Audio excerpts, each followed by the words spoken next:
I got to ask you this too, because this is something that blew my mind. I went to Israel back in December, and I talked to several Jewish people when I was over there, and something I was very surprised when I found this out. I did not know this.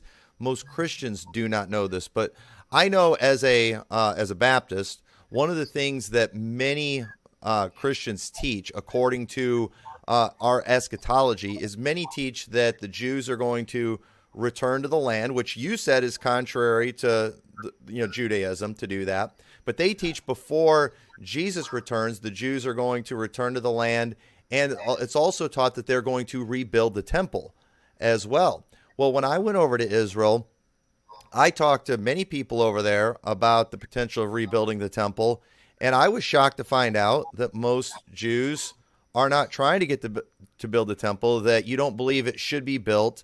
You said it earlier, until the Messiah comes. So many Christians, their reason for their support of the Jewish state of Israel, as they would call it, is so they could get the Temple Mount and they could rebuild their temple, and they believe that will usher in the coming of the Messiah. But based on what you're telling me and what they told me over there, that's not Right. how your religion works at all.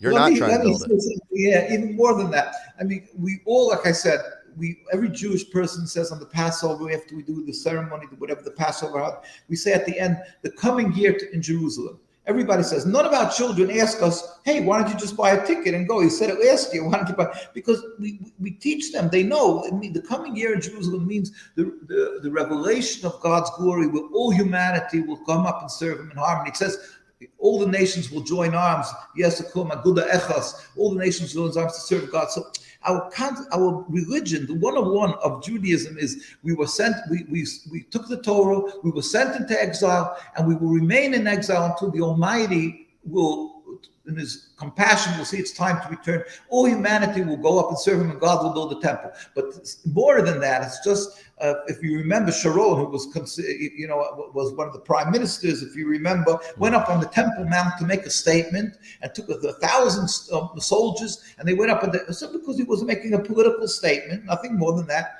Yet now with Torah, we are warned that we are forbidden. Since the destruction of the temple, we don't have that purity that's necessary.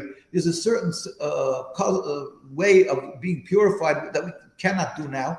And without that purification, we're forbidden to go up on that Temple Mount, on that area. And it's considered, if you do go up there, you're cut off from God. It's considered one of the worst crimes. So Jews are very careful never to attempt to go up there, not because they are soldiers, not because the Muslims or somebody stopping us. Nobody, even years ago, before Zionists took control, there was the Waqf. It was under the Waqf, and it still is under the Waqf. And they used to give the Jews permission to go pray by the Temple Mount, and the rabbis and everybody would go pray by the Temple Mount. It was never a problem. The Jews had a place where they would pray. Never would we attempt to go inside, because it's just, we never asked for it. It's forbidden for us. So this is the way we used to live together. We used to pray there, and everybody was happy. It was perfect. Now, the Zionists, they totally ignore the words of God, and they go up on the Temple Mount. It's according to almost across the board of the religious teaching. There are some who said they can go there, like they found some loopholes or whatever to go there. There are some, but as across the board, almost the very vast majority of the rabbinical authorities say it's forbidden. It's criminal for us. It's considered one of the worst things to get cut off from God.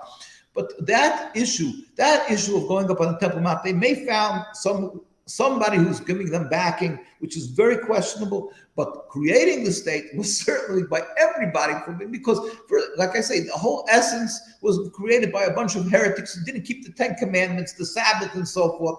They wanted to transform Judaism to nationalism. They did it by oppressing the people. They did it by totally throwing away the concepts of exile, laughing and scorning on our religion. They still to today, they say, hey, where's God? You're coming with God. Where's God to protect you? It's one of the mantras of Zionism. We have to have the state of Israel as a insurance policy.